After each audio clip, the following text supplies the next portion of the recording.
Sou Guilherme Boulos, estou aqui em Fortaleza para conversar com o canal Na Voadora. Na praia do sertão, na capital, riqueza cultural de norte a sul. Eu tô aqui pra dizer. Essa vinda aqui, desde ontem e hoje, aqui em Fortaleza, faz parte de um giro que nós estamos organizando pelo Brasil. Começou em março passado, estive no Sul, em Santa Catarina, Paraná, Rio Grande do Sul, estive em Brasília, em Belém do Pará, também em Guarulhos, na região metropolitana de São Paulo.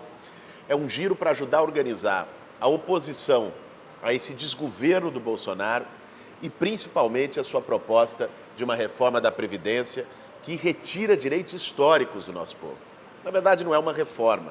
O que está em jogo é a destruição da Previdência Pública, pelo princípio do cada um por si, pela lei da selva da capitalização, de transformar a Previdência de um direito de todos em um privilégio de quem tem como pagar para os bancos. O que está em jogo é o nosso futuro. Por isso esse giro, para fortalecer a organização das lutas, para fortalecer e estimular mobilizações em todo o Brasil, para a gente derrotar esse projeto.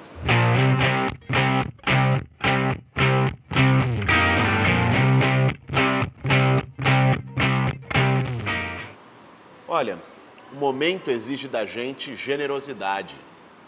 Generosidade de estar junto, inclusive com quem a gente tem diferença. Estar junto com quem a gente concorda em tudo é muito fácil, né? A gente tem que se desafiar a estar nas mesmas trincheiras, a sentar na mesma mesa, a compartilhar as mesmas ações com aqueles que a gente tem diferença. É legítimo que tenham diferenças na esquerda. É importante até que no nosso campo não vigore o pensamento único. Isso faz parte da posição da direita, da extrema-direita, né? A diversidade é uma característica importante daqueles que querem mudar a sociedade. Agora, nesse momento, nós temos que ter a responsabilidade de entender que aquilo que nos separa dentro do campo da esquerda, dentro da oposição ao Bolsonaro, é muito menor do que aquilo que nos separa do Bolsonaro e do seu projeto. Ou seja, aquilo que nos une é maior do que aquilo que nos divide. E ter essa compreensão significa ter maturidade, generosidade, humildade também para reconhecer erros e, a partir disso, construir uma ampla frente que vai defender a democracia no nosso país, as liberdades democráticas, contra a criminalização das lutas sociais, por justiça por Marielle Franco. Essa é uma grande pauta democrática, é um crime político em que os mandantes estão soltos há mais de um ano, pela liberdade de Lula, que também é uma pauta não de um partido ou de um único movimento, é uma pauta da democracia brasileira. Lula é um preso político, e por direitos sociais, principalmente em relação à reforma da Previdência, que é a grande batalha que nós estamos travando nesse momento.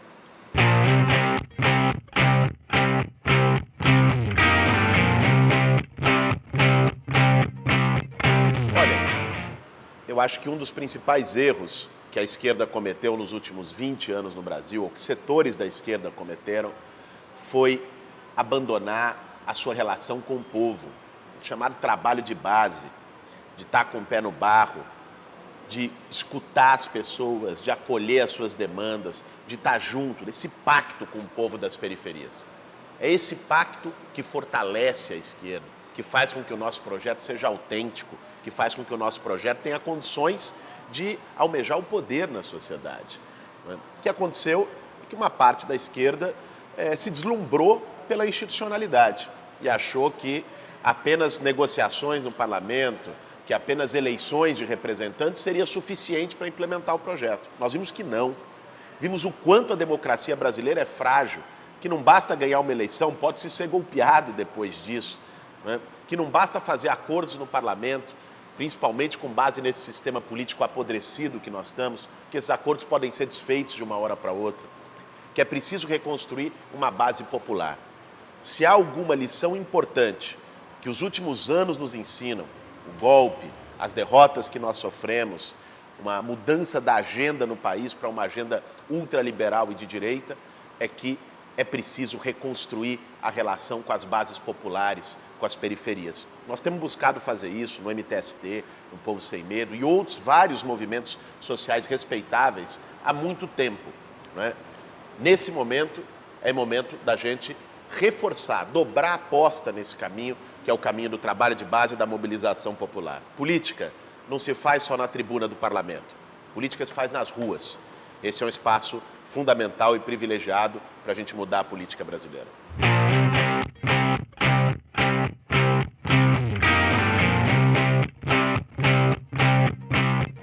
Olha, a maior parte da base dos movimentos populares, do MTST e de outros movimentos é evangélica, porque é uma base popular, que hoje nas periferias urbanas é uma parte importante, cada vez maior das pessoas é evangélica, pentecostal, neopentecostal, e está vinculada a essas igrejas. A esquerda desenvolveu um preconceito, uma parte da esquerda desenvolveu um preconceito tremendo com os evangélicos. Cometeu o erro de medir as dezenas de milhões de evangélicos brasileiros pela régua do Silas Malafaia e do Marcos Feliciano. E não são, né? É evidente que existem dirigentes evangélicos que muitas vezes são mercadores da fé, que se aproveitam da fé das pessoas como negócio, para ganhar dinheiro ou para fazer uma influência política nefasta no país. Mas a maioria do povo evangélico, né, é povo, é trabalhador, né, é gente que todo dia luta para ganhar seu pão e está na batalha da sobrevivência. É preciso estabelecer o diálogo e a ponte com essas pessoas, né? São pessoas que, inclusive, vão para ocupações de terra porque, no final do mês, tem que escolher entre pagar aluguel e comprar o leite do filho e botar comida na mesa, né? Então, o movimento social precisa estar mais presente. Você sabe, há algo que nós precisamos reaprender com os evangélicos. Você questionou no ponto anterior sobre o trabalho de base, sobre a relação com a periferia. O crescimento das igrejas evangélicas é reflexo de um espaço que a esquerda também deixou vazio, né? Um espaço que foi sendo ocupado por eles, né? Que é o espaço de estar ali, todos os dias na periferia, batendo no portão, conversando com as pessoas e atendendo às suas demandas mais básicas, né? Um espaço de acolhimento, de solidariedade, né? Um vínculo onde as pessoas se sentem bem. Hoje o nosso povo está destroçado, por dentro e por fora. Está destroçado pelo desemprego, está destroçado pela piora nas condições de vida, mas está destroçado subjetivamente também, né? E, de algum modo, as igrejas evangélicas oferecem um acolhimento para as pessoas. Para pessoas que estão deprimidas, para pessoas que estão sem perspectiva, sem rumo, né? A esquerda precisa dialogar com esse povo e tornar os nossos espaços também espaços de afeto, também espaços de acolhimento.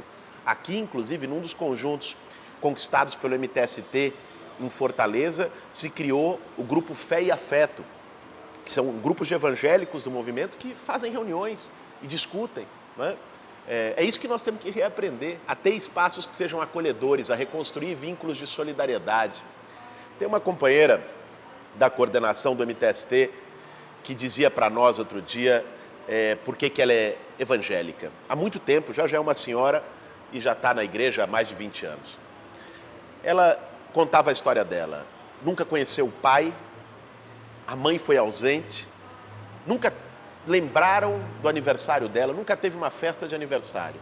E quando ela entrou na igreja, no primeiro ano, teve uma festa para ela, teve uma comemoração do aniversário, como tinham para todas as outras pessoas. Isso pode parecer uma coisa besta, banal, mas não é. Isso é importante para as pessoas. Isso é acolhimento, isso é solidariedade, isso é empatia. E isso muitas vezes falta no trabalho da esquerda e nós temos que buscar reconstruir.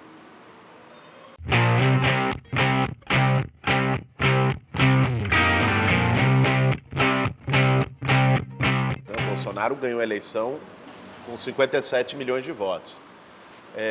Agora, eu acho que o maior erro que se possa cometer é avaliar que a maioria dos eleitores do Bolsonaro são ideologicamente de extrema-direita. Não são.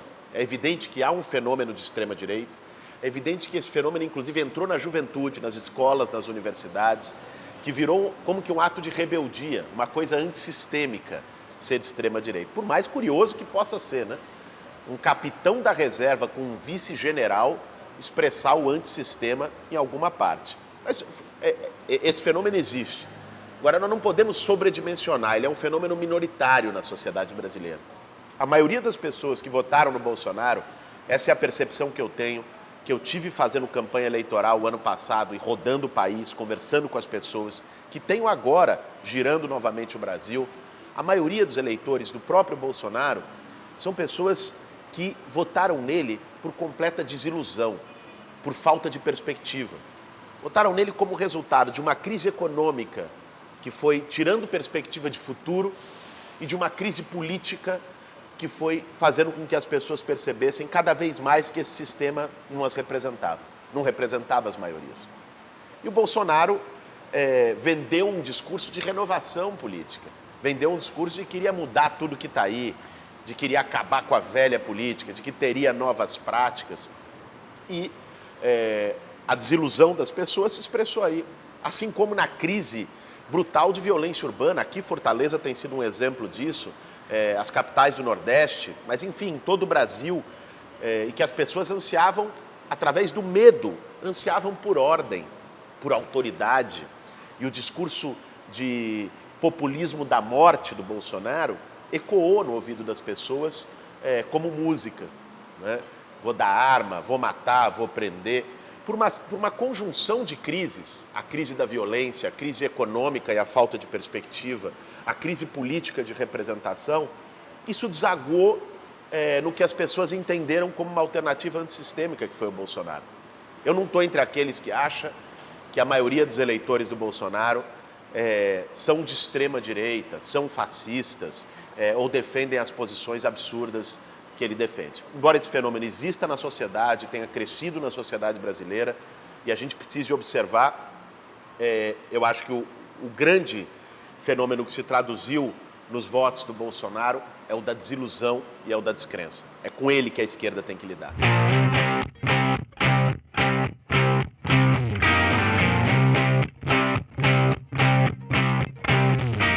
Olha, logo depois da eleição do Bolsonaro, perguntaram para o Pepe Mujica o que ele achava que ia acontecer com o Brasil, com o continente.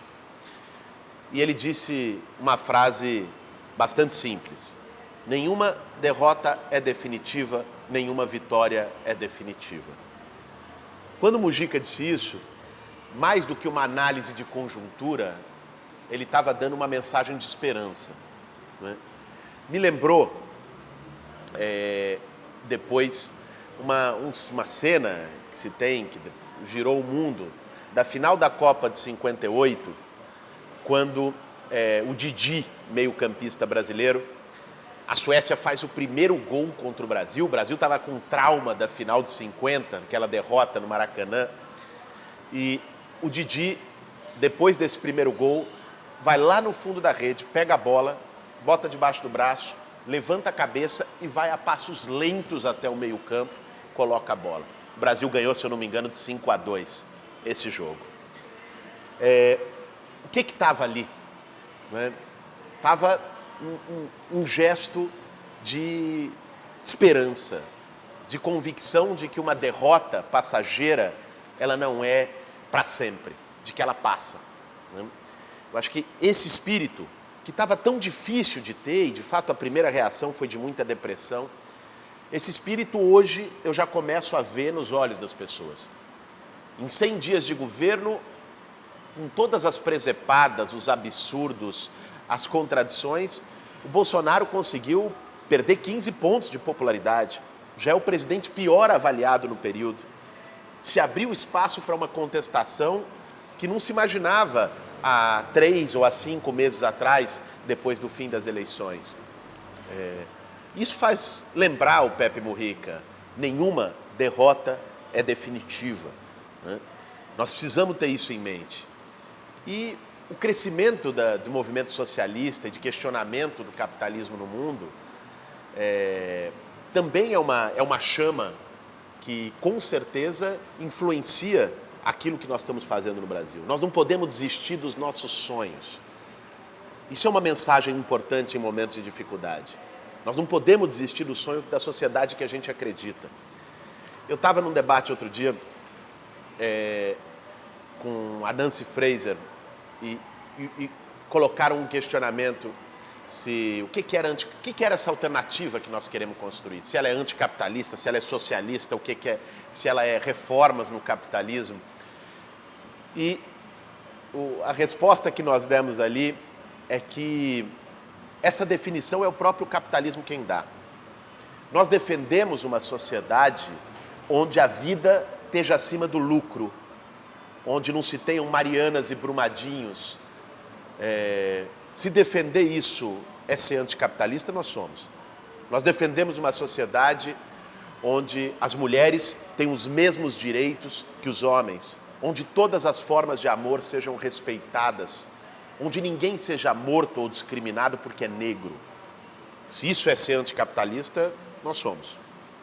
Nós defendemos uma sociedade onde todos tenham direito a uma moradia digna, a terra para plantar, a um trabalho digno, à saúde, à educação, a todos os direitos fundamentais. Se o capitalismo não é capaz de assegurar isso para a maioria do povo, bom, então a nossa proposta é anticapitalista, a nossa proposta é socialista.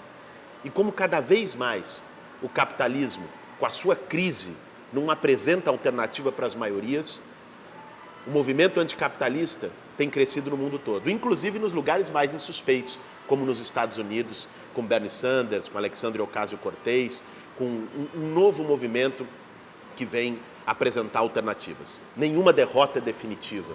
Essa mensagem tem que ecoar todos os dias nas nossas mentes, nos nossos corações e nos estimular a lutar.